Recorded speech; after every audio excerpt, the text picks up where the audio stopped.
صلی ونسلم علی رسولہ الکریم اما بعد فاعوذ باللہ من الشیطان الرجیم بسم اللہ الرحمن الرحیم الف لام میم اللہ لا الہ الا هو الحی القیوم صدق اللہ مولانا العظیم اللہم صلی علی سیدنا و مولانا محمد وعلی آلہ واصحابہ وبارک وسلم۔ سورہ آل عمران تراویح کے اندر آج رات تلاوت کی گئی 200 آیات اور 20 رکوعات پر یہ سورت مشتمل ہے۔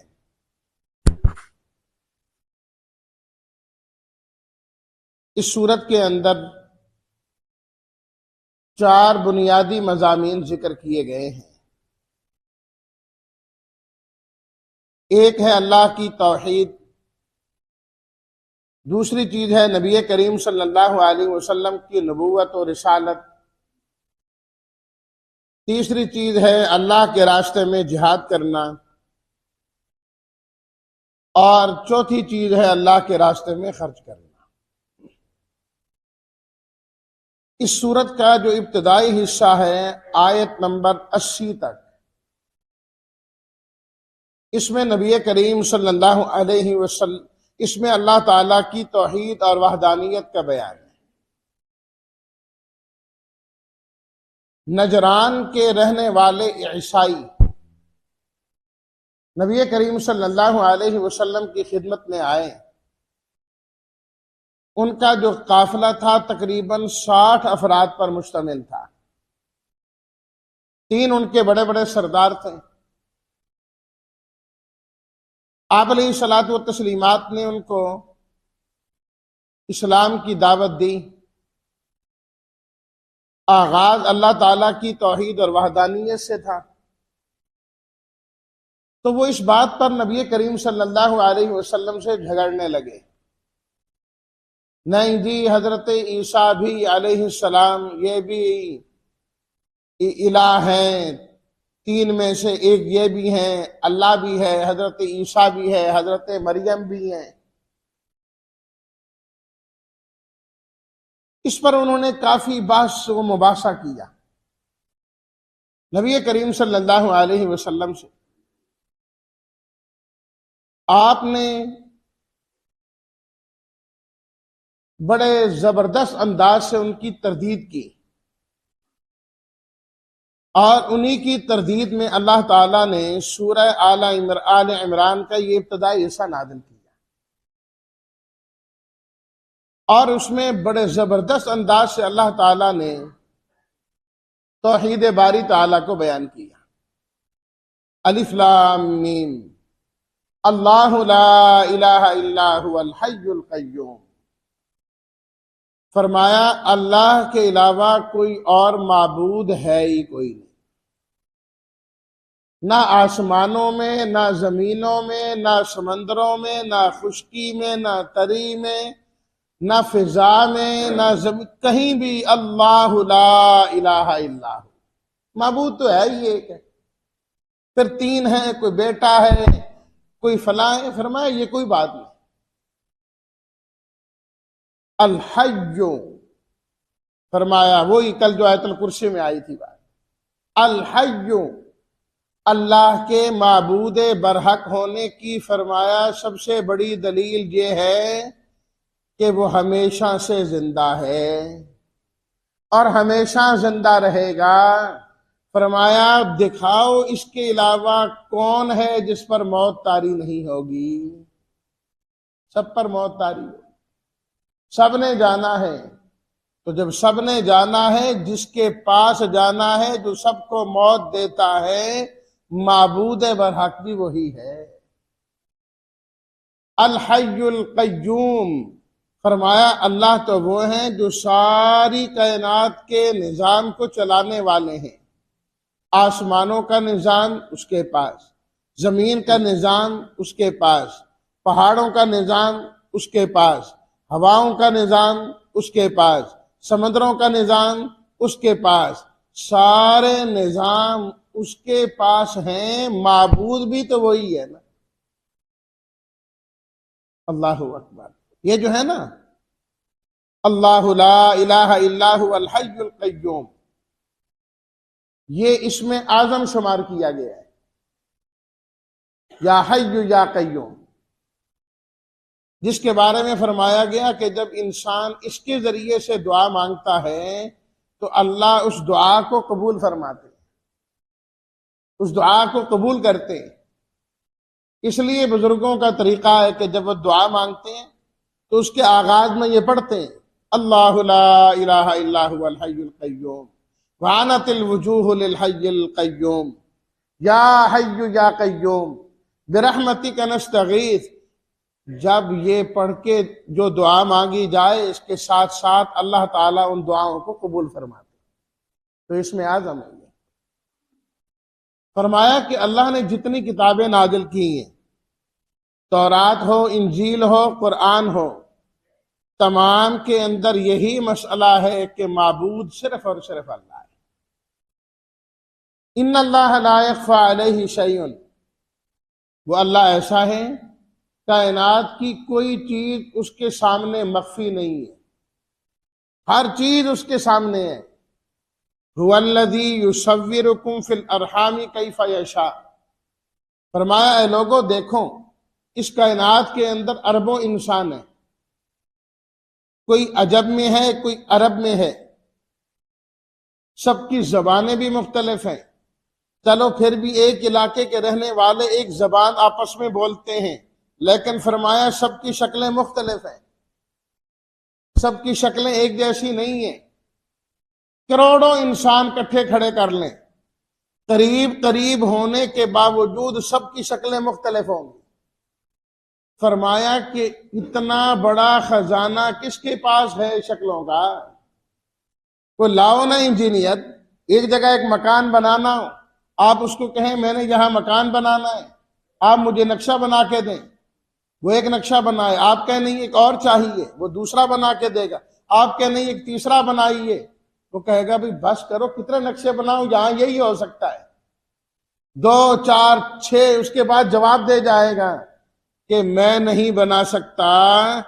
اللہ تعالیٰ نے اربوں انسانوں کی شکلیں ایسی بنائی جو کسی سے نہیں ملتی۔ ایک باپ کی اولاد ہیں، ایک ماں کی اولاد ہیں، 5 6 بیٹے ہیں، سب کی شکلیں ایک دوسرے سے مختلف ہیں، چاہے تھوڑے تھوڑے قریب ہوں گے لیکن پھر مختلف ہوں گے ایک دوسرے سے۔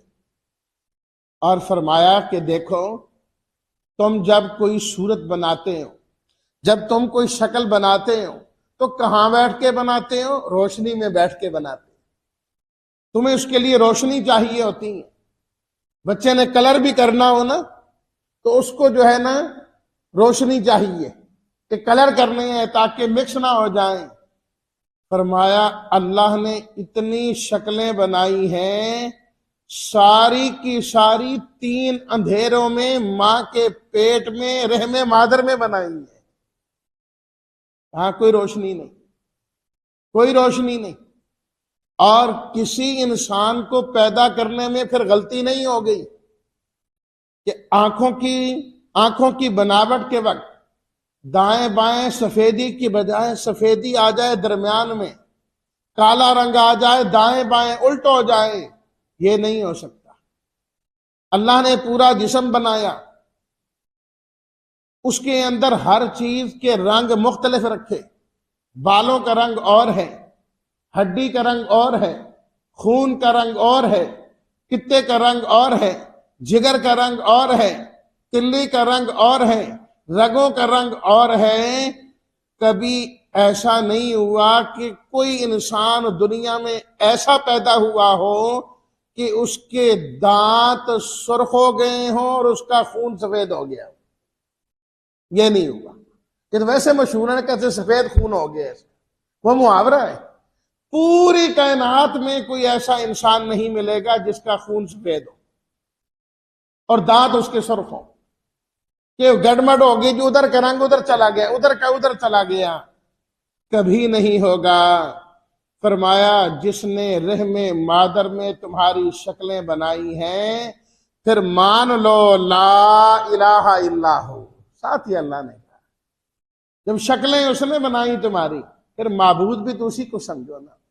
فرمایا دیکھو حضرت عیسیٰ علیہ السلام وہ بھی تو رحم مادر سے ہو کے آئے نا, وہ بھی ماں کے پیٹ میں رہے نا, ان کی شکل بھی کس نے بنائی؟ اللہ نے. ان کو بھی وجود کس نے بخشا؟ اللہ نے. تو پھر مان لو معبود وہ نہیں جس نے حضرت عیسیٰ کو بنایا, وہ معبود ہے. اللہ اکبر اللہ اکبر. اس طرح اللہ تعالیٰ نے دلائل اور وہ مشہور آیت شہد اللہ انہ لا الہ الا ہو والملائکۃ واولو العلم قائما بالقسط. اللہ نے فرمایا میں خود گواہی دیتا ہوں, میں خود گواہی دیتا ہوں, میرے فرشتے گواہی دیتے ہیں, علم والے گواہی دیتے ہیں, لا الہ الا ہو. ایک آیت میں 2 مرتبہ ہے یہ جملہ, لا الہ الا ہو. قل اللہم مالک الملک تؤتی الملک من تشاء وتنزع الملک ممن تشاء. وہ بھی اسی صورت میں, اے اللہ ہر چیز تیرے قبضے میں, حکومت بھی تیرے پاس ہے, جس کو چاہے تو دے دے, جس سے چاہے تو لے لے. یا اللہ عزتوں کا مالک بھی تو, جسے چاہے تو عزتیں دے دے, جسے چاہے تو ذلیل اور رسوا کر دے. بیدک الخیر, یا اللہ ساری خیریں تیرے قبضے میں. ایک موقع پر جب آپ علیہ الصلوۃ والتسلیمات نے بشارت سنائی نا کہ یہ فارس اور یہ قیصر و کسریٰ, یہ روم, ایران, یہ سب علاقے فتح ہوں گے, تو منافقین مذاق اڑانے لگے. اللہ اکبر. ایک بدبخت نے تو یہاں تک کہہ دیا کہ ان کو پیشاب کرنے کی جگہ نہیں ملتی اور خواب دیکھتے ہیں روم و ایران کے. یہ کہاں کے خواب دیکھ رہے ہیں؟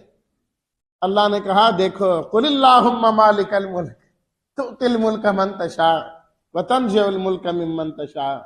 فرمایا یہ سب کچھ اللہ کے قبضہ میں ہے, اللہ جو چاہے کر کے دکھا. پھر وہ وقت آیا, اللہ نے دکھایا ہے وہ وقت. تولج اللیل فی النہار وتولج النہار فی اللیل.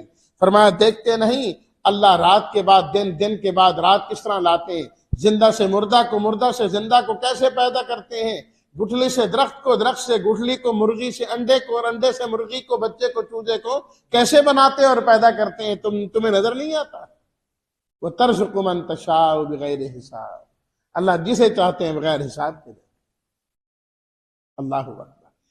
فرمایا کہ اس عقیدے کا فائدہ تمہیں تب ہوگا, یہ عقیدہ تمہیں تب فائدہ دے گا جب تم میرے آخری نبی صلی اللہ علیہ وسلم کی اتباع کرنے والے بنو. قل ان کنتم تحبون اللہ, اگر تمہیں اللہ سے سچی محبت ہے, فاتبعونی, پھر تمہیں میرے حبیب کی اتباع کرنی ہوگی. یحببکم اللہ, پھر اللہ بھی تم سے محبت کریں گے, اللہ تمہارے گناہوں کو معاف کر دیں گے, وہ ہیں معاف کرنے والے. چند اعتراضات کیے نجران سے آنے والے ان عیسائیوں نے.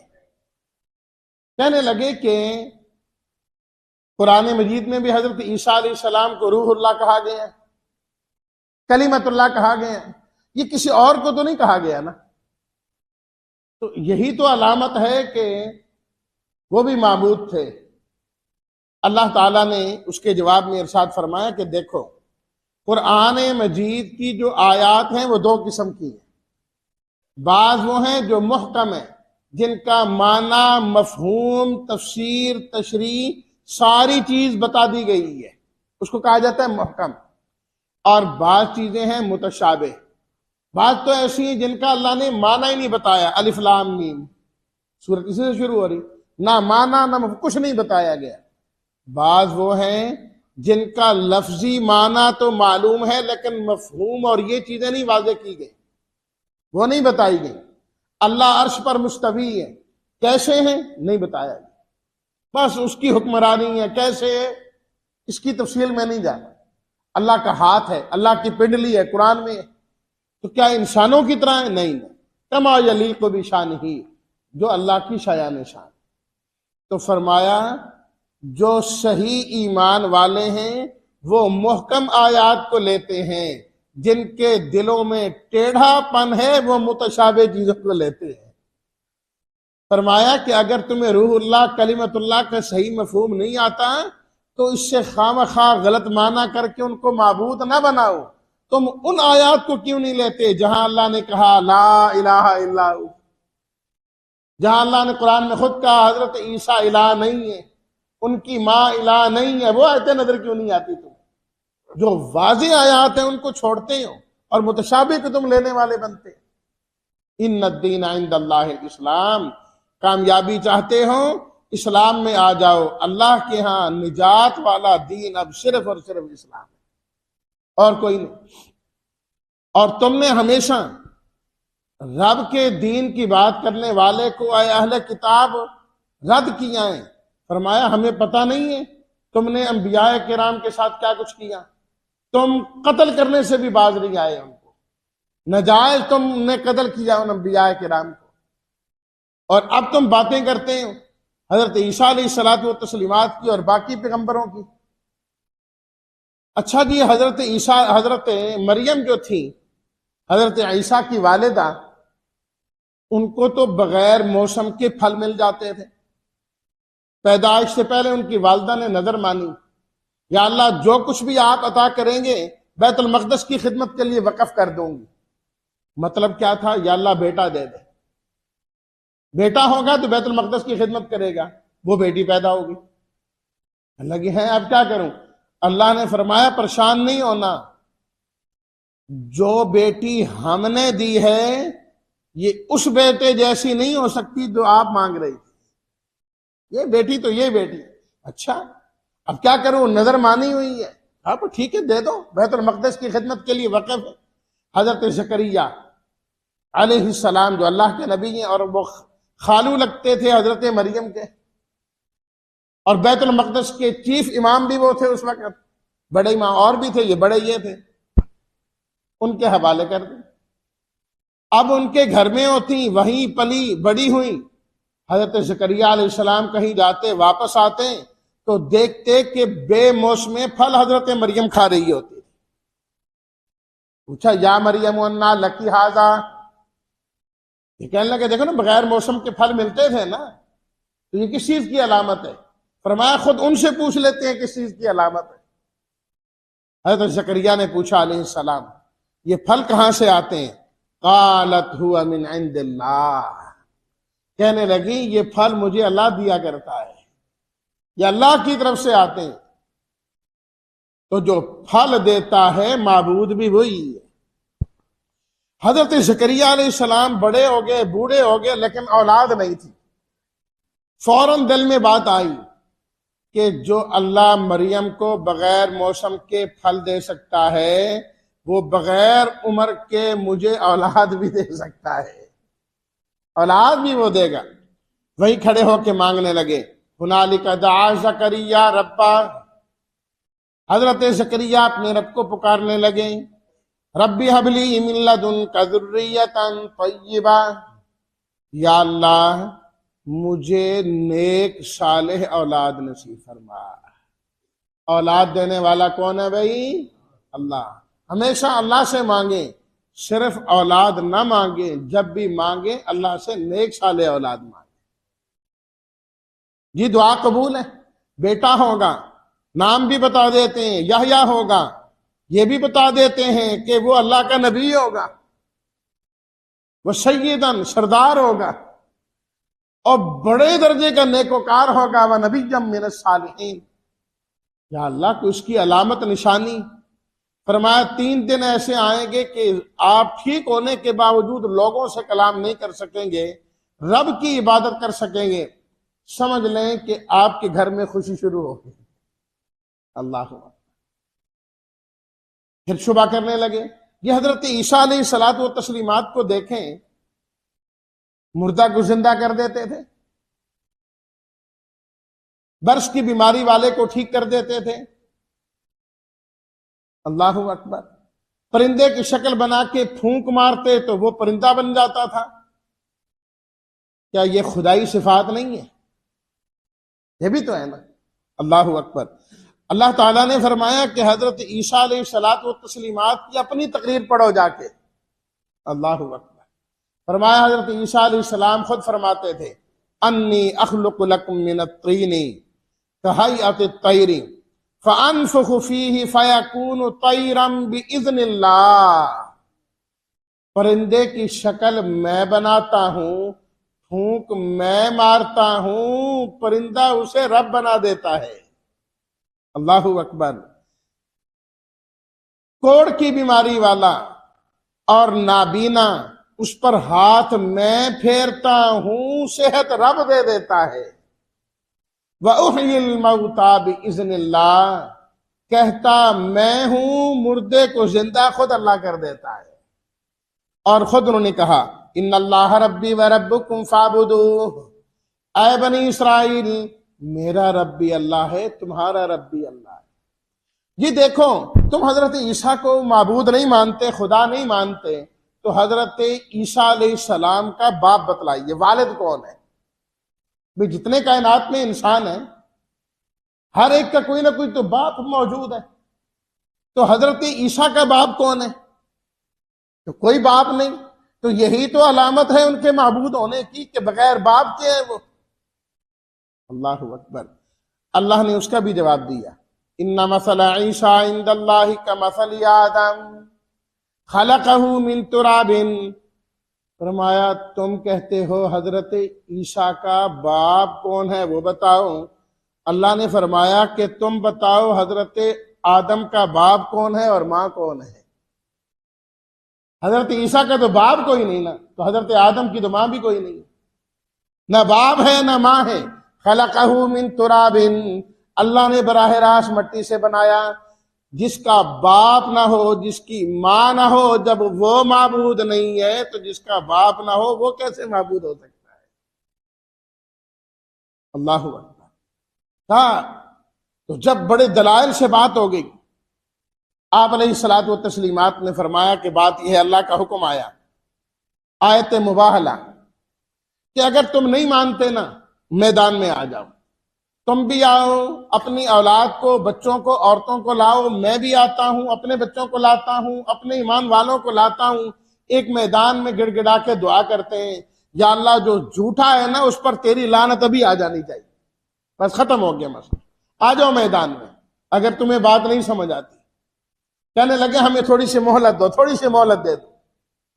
آپس میں جا کے کہنے لگے ہاں جی اب کیا ارادہ ہے؟ انہوں نے کہا مر جائیں گے، مقابلے میں نہیں آئیں گے. یہ تو سچے ہیں، ہم کہاں بچیں گے. جزیہ مسلمان تو نہیں ہوئے، جزیہ دینے پر راضی ہو گئے لیکن مقابلے کے لیے تیار نہیں، مقابلے کے لیے تیار نہیں. اللہ اکبر. فرمایا اہل کتاب توحید تمہاری کتاب میں بھی لکھی ہوئی ہے، لے آؤ اپنی کتابیں، اس میں بھی لکھی ہوئی ہے، تم نے اس کو چھوڑ رہے ہیں اور ہم سے باتیں کرتے.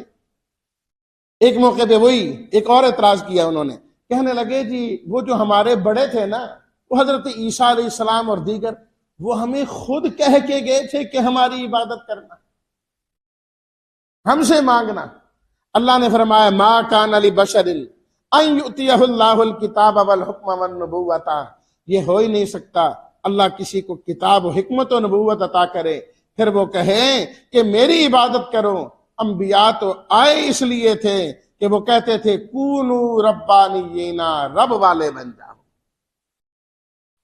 اس کے بعد آیت نمبر 81 سے نبی کریم صلی اللہ علیہ وسلم کی رسالت کا ذکر شروع ہو گیا. فرمایا اے عیسائیوں، حضرت عیسیٰ کو ماننے والوں، اب تو وہ نبی تشریف لائے ہیں جو سارے نبیوں کے بھی امام ہیں، اور جن کی رسالت کے لیے تو اللہ تعالیٰ نے سب نبیوں سے وعدہ لیا. آپ علیہ الصلوۃ والتسلیمات تشریف لے آئے ہیں، اب تو تمہیں چاہیے کہ اپنے نبیوں کے امام پر ہی مان لے آؤ، اس میں تمہاری کامیابی ہے. ایسے ہی مر گئے نا اسی حالت میں، بے شک پہلے نبیوں پر تمہارا ایمان ہے. یاد رکھو دن قیامت کے اگر تم زمین سونے کی بھر کے بھی اپنی نجات کرانا چاہو تو نہیں ہو. نہیں جی ہم کیسے ایمان لائیں، یہ تو ہماری کتاب کی مخالفت کرتے ہیں. کیا مخالفت کی؟ پہلا اعتراض جی ہماری کتابوں میں لکھا ہے کہ اونٹ حرام ہے، حلال نہیں ہے، یہ تو کہتے ہیں کہ حلال ہے۔ اللہ تعالیٰ نے فرمایا لے آؤ تورات، کہاں لکھا ہوا ہے یہ؟ تورات و انجیل میں ہے ہی کوئی نہیں ہے۔ حضرت یعقوب علیہ السلام پر تکلیف آئی تو انہوں نے تکلیف کی وجہ سے اونٹ کا گوشت کھانا چھوڑ دیا، ان کی اتباع میں سب بنی اسرائیل نے چھوڑ دیا، اور تم ذمے لگاتے ہو اللہ کے کہ اللہ نے حکم دیا۔ لے آؤ اپنی کتابیں، کہیں ہے تو دکھا دو۔ صدق اللہ، فرما رب سچ کہہ رہا ہے، لے کے آؤ اپنی کتابیں۔ جی پہلے جو نبی تھے ان کا قبلہ جو ہے وہ تو بیت المقدس تھا، اور یہ بیت اللہ کی طرف منہ کرتے ہیں، تو یہ تو نبیوں کے مخالف ہوئے نا۔ دیکھو نا اعتراض سنو، آج بھی لوگ ولیوں کے مخالف نے جی، یہ فلانے کا مخالف ہے جی، یہ فلاں کے مخالف ہے جی، حقیقت کا پتہ نہیں ہوتا جی۔ نبیوں کا قبلہ تو بیت المقدس تھا۔ اللہ نے فرمایا کہ ٹھیک ہے بعض نبیوں کا تھا، ان اول بیت وضع للناس للذی ببکۃ مبارکا، کائنات میں سب سے پہلا قبلہ بیت اللہ ہی تھا، سب سے پہلا قبلہ ہی یہی تھا، یہیں سے ہی سب کو شروع ہوا۔ تو تم کیسے کہتے ہو نبیوں کا یہ قبلہ نہیں؟ اور آپ تو دو قبلوں والے ہیں نا، کل بھی میں نے ذکر کیا، 16-17 مہینے تو آپ نے بھی بیت المقدس کی طرف منہ کیا، اور اس چیز کا تذکرہ خود ان کی کتابوں میں بھی ہے کہ اللہ کے آخری جو نبی ہوں گے وہ دو قبلوں والے ہوں گے۔ پھر اللہ تعالیٰ نے اس کے بعد جو ہے نا جہاد کا ذکر کیا، جس میں غزوہ بدر کا اور غزوہ احد کا ذکر آیا۔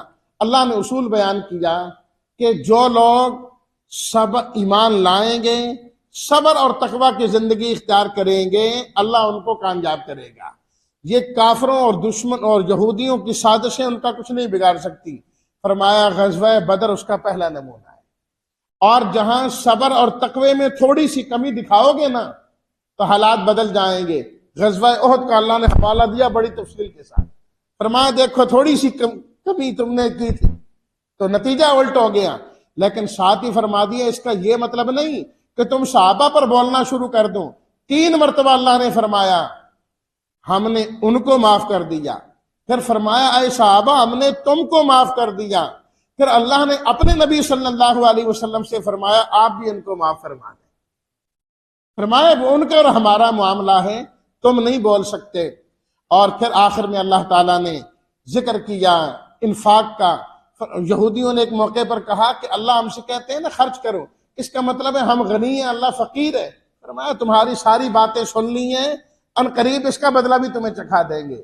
اور پھر دعاؤں کا ذکر کرتے ہوئے اللہ نے اس سورت کو ختم کیا، جو اس پوری سورت کا خلاصہ ہے یا ایھا الذین آمنوا اصبروا، اے ایمان والو ہمیشہ صبر کیا کرو، وصابروا اور صبر کی تلقین کرو، اور دشمن کے مقابلے میں بھی صابر رہا کرو، ورابطوا سرحدوں کی حفاظت بھی کرو، ایک نماز کے بعد دوسری نماز کے انتظار میں بھی رہا کرو، رابطوا، واتقوا اللہ اور ہمیشہ تقوی اختیار کرو، لعلکم تفلحون تم کامیاب ہو جاؤ گے۔ اللہ ہم سب کو کامیاب فرمائے۔ الحمدللہ رب العالمین والصلاۃ والسلام